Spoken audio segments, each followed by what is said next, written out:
I guess first, I just want to thank everybody again for coming out. Just kind of looking across all these faces, people I haven't seen in a long time. Just so many people that Dad touched, and he'd love to be here today. Dan Swain lived an amazing life. And in that life, he wore a lot of hats. Race car driver, musician, or as I like to say, rock star, hot air balloon pilot, outdoorsman, business owner, family man, talented artist. I know I mentioned art before, but all the cars that you saw in the slideshow that we just watched, he designed every one of those himself. Dad was a local legend who spent his entire life right here in Scottsville, but managed to pack enough adventure into that life to rival someone who circled the globe. Dad was also a man of faith. It kept him centered and grounded, if not just a little bit of a goody-goody. In college, even though he was a member of what he proudly called the Animal House fraternity, his nickname was Deacon Dan, because he didn't drink. At least that's what he told us kids. But any of you that know him, you know that that is true. But either way, his faith and his principles guided him throughout his life, and he lived them with integrity. As we just talked about, music was also a huge part of his life. By the age of 14, he was already rocking Scottsville with The Sportsmen, alongside his lifelong friends, Tom Martin and Bill DeWitt. Bill, I know you're in here somewhere. We lost Tom. Hey, Bill. Original member of The Sportsmen. We lost Tom a few years ago, but I'm sure that Dad and Tom are already up in heaven rocking together. And one of the amazing things, they started at 14, but they played well into their 60s. And for me, as a kid, as I mentioned before, I got a chance to go see them, even though a lot of their shows were in bars, like the Golden Greeks. But a highlight for me was when a band that I was a part of back in the 90s, short-lived band, we got a chance to open for The Sportsmen. The show was in the thriving metropolis of Mumford. But it didn't matter to me where the show was or who was in the audience when we played, not many. It was just cool for me after all those years to be opening for The Sportsmen. And then there was a true passion, racing. The three most important things in Dad's life: God, family, and racing. And only Dad knows the true order. Everyone knows the iconic number 44 and its legendary pit crew of my uncles, the twins, Tim and Tom, and my Uncle Gene. But in racing, it's all about the driver, right? Not for my dad.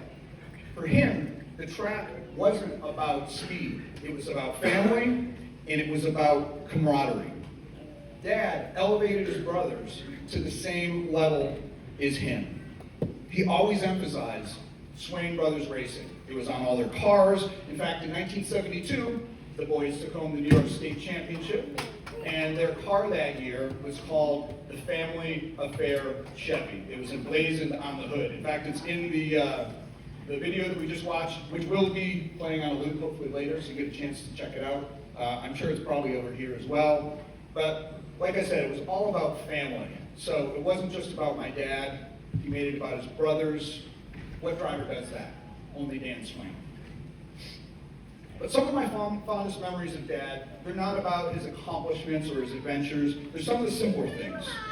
When I was a kid, vacation usually meant camping in our 70s pop-up camper no more than a few hours from home.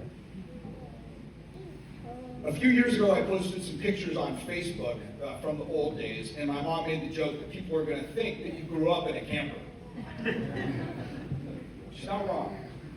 But those were some of the best times. Dad loved the outdoors, and he made sure that we loved it too.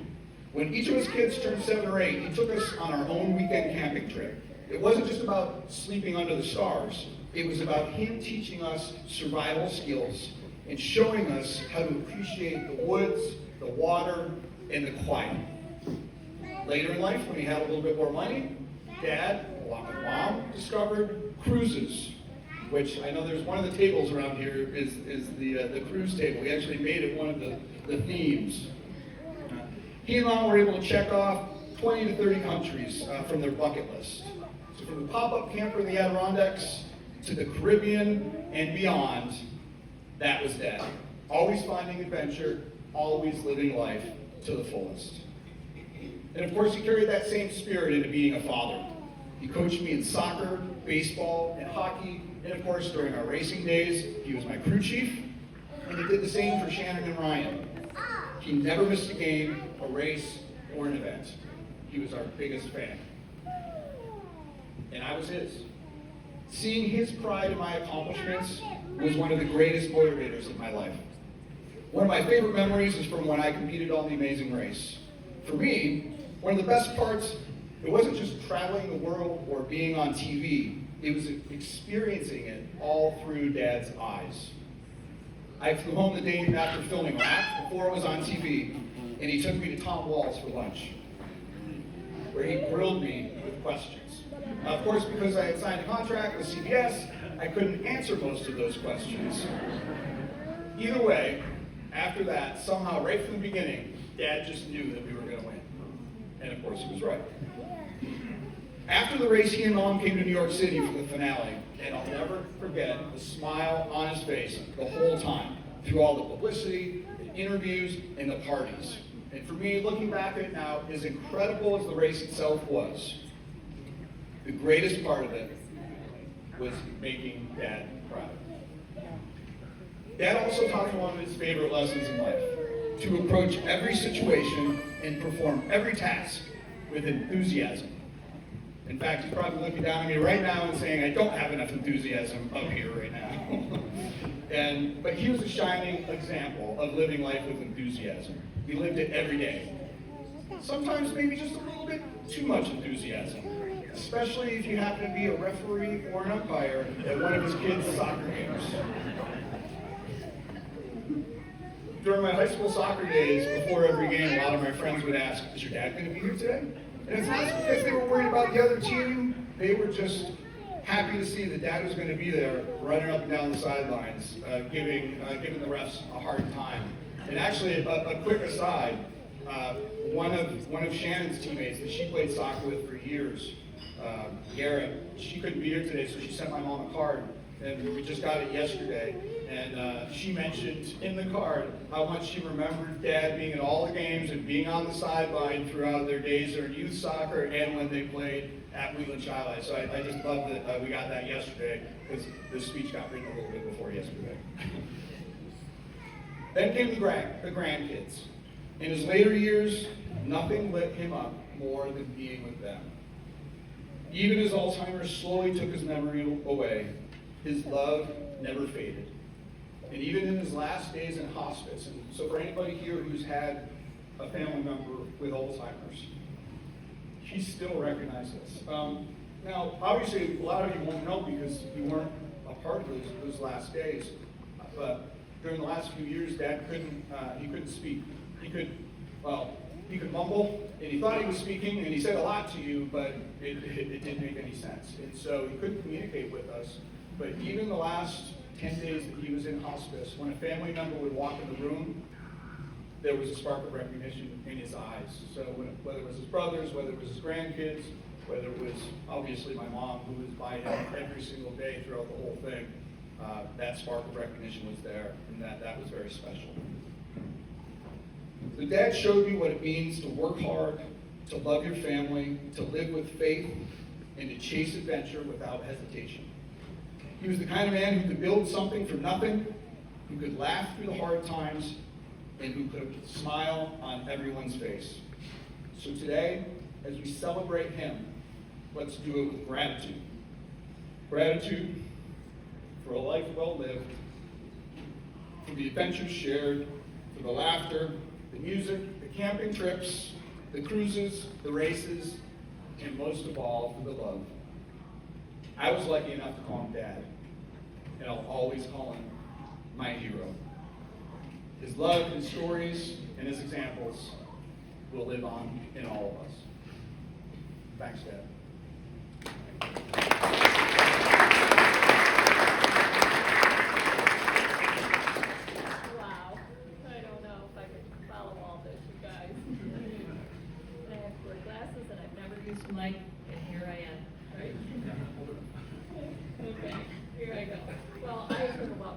everyone. Brendan's done a nice job. I also want to welcome everybody. As I look out here, just like he said, wow, every one of you have a story that I can recall from Dan's past that just really warms my heart. I just love it, and I know Dan would love it. This certainly being up here was not on my bucket list. But if the roles were reversed, Dan, a former stutterer, would not have hesitated to be up here for me. So here I am, and I'm here to celebrate my best friend and the best husband I could ever ask for. The last 9 years of Dan's life were tough to navigate, but we had already navigated 56 years of marriage together. So of course, I was going to be by his side. After all, when you make it through each of us having a Hong Kong flu at our wedding and raising 3 crazy kids, you don't exactly get scared off by the challenge. Before he was sick, Dan was a hard guy to keep up with. In fact, I called him my Renaissance man. We navigated stock car racing, band jobs, kids, hot air ballooning, and 30 years of business ownership, and about 32 cruises. Our cruise friends are here. They're probably up in the 60s by now for cruising. But by the end of our cruises, the locals probably thought we had a dual citizenship. Swain Technology was a huge part of our lives and our marriage. Dan started the business right at our dining room table with a green 70s phone and an 80s answering machine. In the early days, he was the engineer, the salesman, the secretary, the shopkeeper, the delivery guy, sometimes all in the same afternoon. Honestly, the only thing he didn't do was cook dinner. That was still my department. He started it on faith with little money we had saved and never once said, oh boy, what was I thinking? Instead he said, why not? He worked hard, laughed often, and gave his all for the people that he loved. One of my most special memories was a cross-country trip we took when we first got married. I was a teacher and had the summer off. And Dan thought, I think I'll quit my job and we'll go on a trip. So off we went on an 8-week adventure with my sister and her husband. We slept in the back of an old El Camino we had bought special for the trip. We fished for our supper, visited as many states as we could, and of course, loose lug nuts, flat tires, I lost my place, 100-degree plus temperatures in Arizona with no air conditioning back then. Didn't have air conditioning in your car, wasn't a must then. But Dan said, that wasn't trouble, that was part of the adventure. If not for him and his love of life, that trip would have never happened, and we wouldn't be laughing about it today. In fact, my sister and I were laughing about that trip, but she's here visiting and we talked about it. So many memories that we couldn't fit in 8 weeks. The scripture Dan chose to put on the sign of Swain Technology and on his business cards was 1 Corinthians 10:31, which reads, do all to the glory of God. And that's exactly how we live his life. And I wanted to read our dear friends from Duke and Candy from my days at Rockport couldn't be here. Dan and I spent a lot of time with them in our early marriage, and they remained special friends. Duke wrote me a letter after Dan passed that sums up all of this beautifully and really captures Dan well. I'll try to read the letter. Linda, I think everyone probably wishes they could write just the right words to say at the time of the loss of their friend's loved one. I learned in Vietnam that there simply are no perfect words to say at such a time. Remembering Dan, though, is easy for me. He was always smiling, laughing, planning something to do that was fun, and he wasn't afraid to let me know that he liked me. Candy knew Dan before I did. The first race she went to with you, she saw Dan crash. She left thinking she was responsible. I don't remember meeting Dan until I was back from Vietnam, April 1969. One of my favorite days in life was going fishing with Dan, Canadice Lake. We caught catfish, largemouth, bass, walleye, all on the same trip. I was so impressed, and I was a fisheries scientist. What fun. I didn't get to watch Dan decline, I'm glad. God gave me that blessing. You, on the other hand, watched every minute of it. I so wished I could just hug you and say everything was going to be all right, but not very much of it was going to be all right. We'll all get to see that the future, in fact, will be all right, just as God promises his believers in his word. That'll be bliss, every tear wiped away. As I sit here in my shop, teary-eyed over Dan not being here, I smile while imagining the laugh we'll have in heaven, and that might not be too far off. These little yellow notepads are here in my shop to write things I don't want to forget. Writing to you is one of the more important things. Wish it was a happier note. Love you, Duke. That's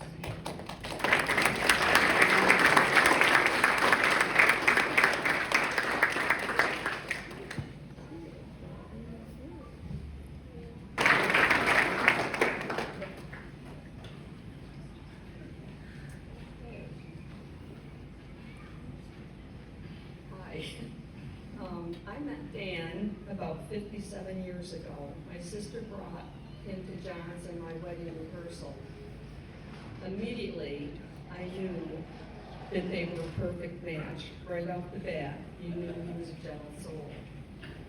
They were married a year later. John and I were living an Army life after we were married. John was stationed at Fort Carson, Colorado. We knew that he would be going to Vietnam. We were married for 7 months and he left for Vietnam. I remained in Colorado that next year. When John came home, we were stationed at Fort Eustis, Virginia. We would be ETSing or getting out of the service in 7 months. So Dan and Linda came to see us in Virginia, and Dan had a great idea. A trip of a lifetime. Told us the timing was perfect. He was going to quit his job, and John didn't have one. So we decided right away, that sounded like a great idea, that we would buy a truck, sleep in the bed under a topper shell for 3 months, and travel from the East Coast to the West Coast. Needless to say, it didn't take long. And thought, why not? We came back home from Virginia, and John worked for my dad, and I got a job at J.C. Penney's for 3 months. We both bought trucks. Dan's, like Linda said, was an El Camino, and it was called the Checkered Flag. Ours was a Ranchero called the Lemon Tree. They were our code names through our walkie-talkies. Our trucks were one of a kind. Dan's idea to make them special was to take one of his mother's crocheted lace tablecloths, put it on the hood of the truck, and painted it. So we had a wonderful design on our trucks. He had a real special look.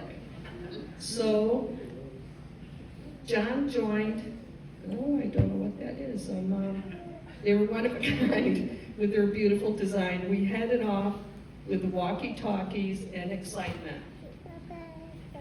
About 20 minutes into our trip, we heard Checkered Flag to Lemon Tree, come in, come in. We responded, and we were informed that our wheel was shaking, it was loose. So we pulled over, and John, our truck looked great, but he forgot to tighten the lug nuts on the wheel. So we fixed that and carried on, and then every night we pulled all our stuff out of the back of the truck, left our stuff outside in the truck, blew up an air mattress, and climbed into our new bedroom for 3 months, doing that every night. It was a wonderful, wonderful chapter in our lives. John and I settled in Colorado after our trip, and we would come back to New York a couple times a year. and we both started our families about the same time. Dan and Linda would come many times to see us to continue building many memories. We camped, we hiked, we laughed, played a lot of games, and watched our kids grow with their cousins.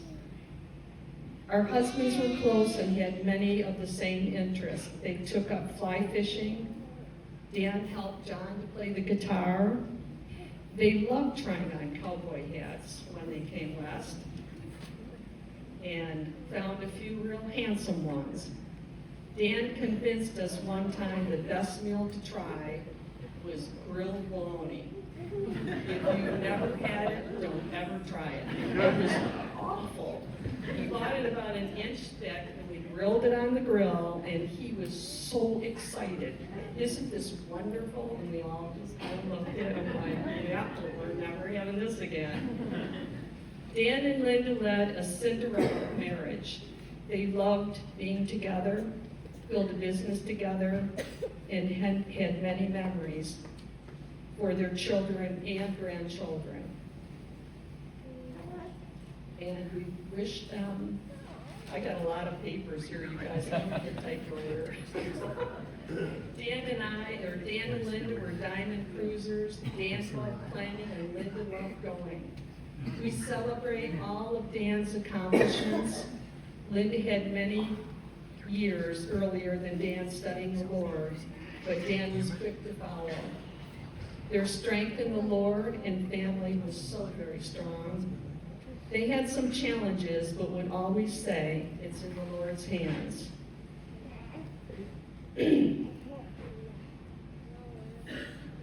My love to my sister, her faith in her family, that she will find comfort.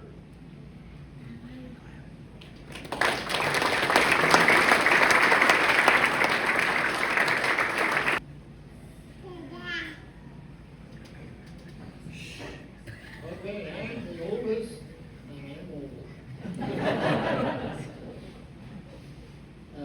Graduated from high school in Scottsville in 1957, so you can kind of figure out how old I am. But I still charge ahead every day like Dan did. And it's going to be tough to kind of follow some of the statements and the comments that we made about the best. Okay, to me, Dan was great. He was really, okay, not used to mics. Dan was probably the stalwart of the family. He would not,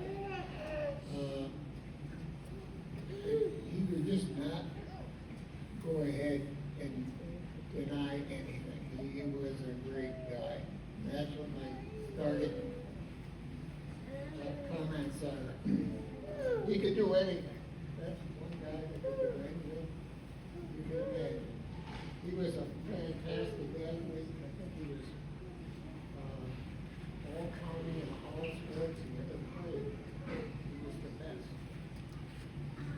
He's also a great artist, as you all can see by some of these comments and drawings up here. He was a great mechanic. He was a welder. He built the cars, learned how to weld and build the cars by himself and with help from us. And he was a great student. I think he was probably on the dean's list almost every year in school. And he went to Alfred University. Also, I must say that he was a great musician all his life. He played everyone. He played in college, he played before college, and all places that he was interested in. He went to Alfred University and graduated with a bachelor's degree in engineering, like me. That's what I did. I was away a lot of times in his early days. So I didn't really have much to do with some of the activities in the early days. Because after I graduated, I was in the military. I went to Europe and served in the military for a few years. And when I came back, Tom and Dan were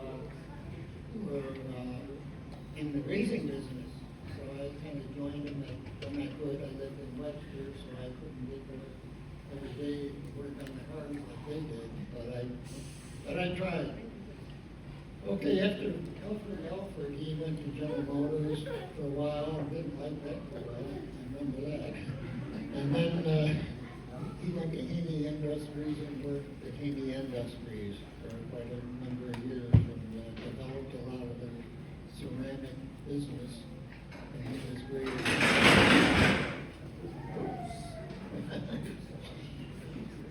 Okay, married Linda in 1968, great family man, had 3 kids, like you all seen in all these videos and everything. He built the first race car in 1968, and continued until 1978, racing between late models and modifieds. Bad year was 1973, that scared the hell out of me, when he got pushed into the first turn fence at 90 miles an hour. And I was the first one to the car, and he was just slumped down in the car, completely knocked out. Scared me. It scared me. After that, I kind of moved away from racing, so I didn't want to see something like that happen again. So that was a bad accident. And then to this day, I still think it had something to do with his Alzheimer's, because he had a pretty bad concussion and ended up in the hospital. 1981, he started Swain Technology, which could be a great business for Cleveland. And did many great things, which I'll mention in a minute. He had a lot of outside interest too. He took 2 trips to Jamaica, and in Jamaica he worked to build a church. 2 different trips to build a church down there. I think he worked on the foundation first, and later on the roof. He was a great guy, and really buckle up and go into any project. After that, he and Linda took to Costa Rica for another mission trip and working for a Korea. They did a lot of things before. He did a lot of projects at the church. He was on the worship band and traveled many areas in the East Coast and playing for them.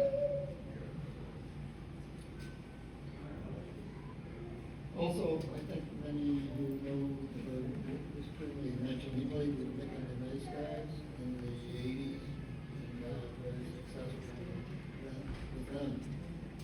He coached sports teams all his life with his kids and other kids.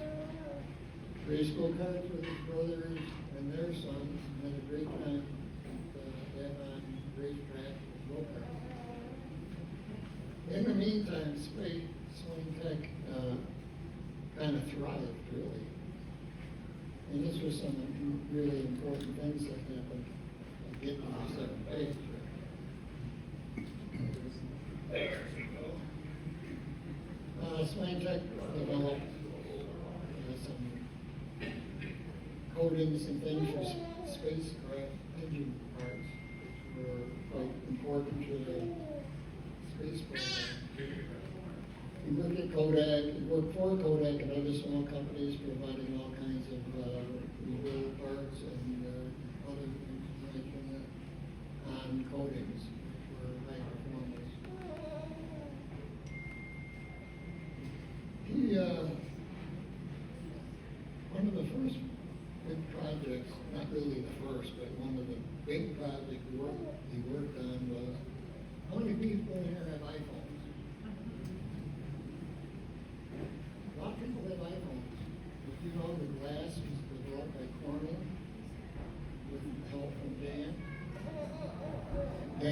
Dan worked tirelessly with Corning Glass to develop the Gorilla Glass that goes on to the face of the iPhone.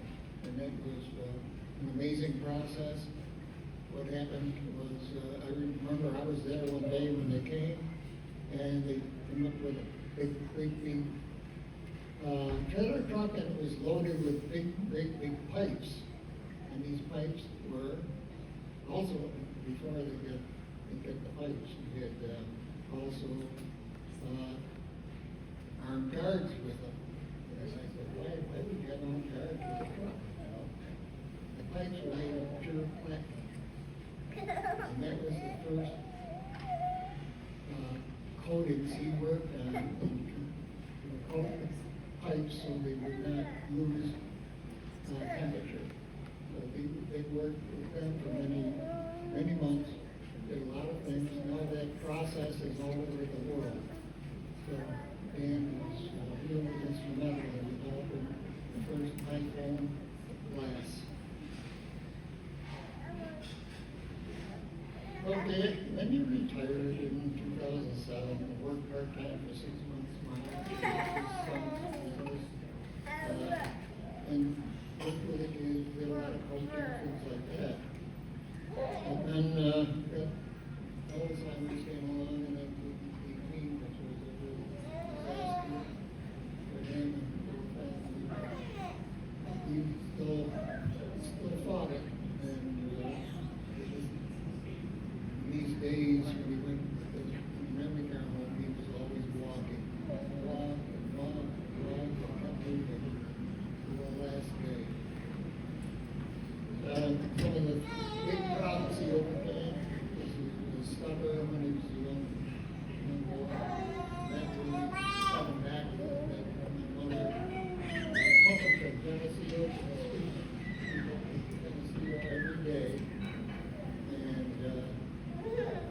Finally, after many years, he got through that and became able to speak a little better. And he still a little bit better than all his life that he overcame anything he could. Also, many back surgeries, which really set him back. He was in a lot of pain a lot of his life. He had 2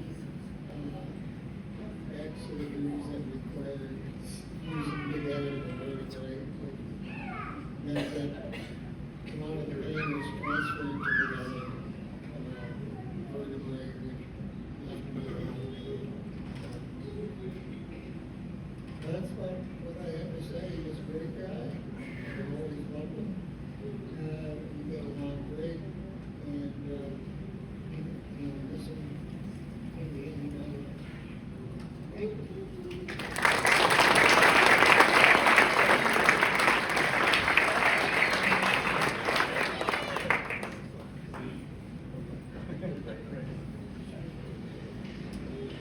Good afternoon, everyone. My name is Gary Reichert. There's a couple people in this room that I remember. I wore one of the hats that Dan wore, as a racing helmet. I raced at Spencer Speedway with Dan, and I just read this little article in here, Dan's first race at Spencer Speedway. Very interesting. I drove for the Turner Brothers over here in Scottsville, on Scottsville Road, and Tim and Tom and Gene, there's Johnny Turner right there.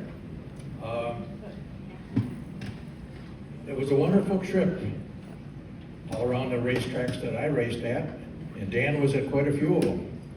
And one thing I learned out of this little pamphlet here, on his first race, Dan was just getting into stock car racing and getting into the modified racing, and he relied a lot on the Turner brothers, Ray Turner and Don Turner. And their experience, they've been in racing for a long time, and I hung around with them for a long time, and once in a while, before a race starts, I was allowed to warm up the car. Not race, but just warm it up and get the oils warm and all that kind of stuff. So I did that a few times, and after a year or two of doing that, the times got a little bit quicker, and I was fortunate. I didn't hurt the car. I brought it back and let the regular driver drive. But one time they said, well, we don't have a driver right now. Would you be interested in driving for us? And I said, well, I'd love to drive for you, but I'll try it until you find somebody that's better. And then I'll get out. But in starting off, I started off at Spencer, and I was just brand new at running. And my job was just to turn the wheel. The Turner Brothers' job was to get the car set up with enough power and handling capabilities that it would run fast as long as I kept it straight. So keep it between the fences, they say. So I knew Dan from probably around 1970. He would come over and ask for some advice from Ray and Don Turner. And he'd tell him how to set the engine up and a little bit about the handling and what to set up and what tires to run. And I did pretty well because the car was all set up for me. All I had to do was just steer it. But Dan had to start from nothing. He did all the work himself and his brothers. And that was interesting. And every week that we went, especially at Spencer, the Swain brothers were always there, always. You see one, you see them all. They're all there. They were very religious about going to the races with their brother and supporting him. And the Turner brothers did well with me a couple times. I made a couple feature wins. But every time I would run with Dan, because the car was set up pretty good, I didn't have to work real hard to get by him. But after a year or so, I think they relinquished giving him a little bit of extra advice because he was getting harder and harder to go by in the race. And that's what I remember about Dan. I didn't wear as many hats as he did. I found out tonight, I've only been here an hour, and I learned about all the hats with the music, and I knew he had it in the balloons. He was a balloon pilot, and so I knew about that, a little bit about the music, but I didn't know as much as what I just found out tonight. But what I can say is every hat that he wore, he was always a gentleman. Thank you.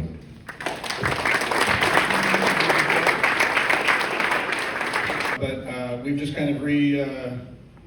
We think we may have met when I was a kid, but it's been nice to have Tim and his wife Deb in our lives, and I know he's always got something fun to say.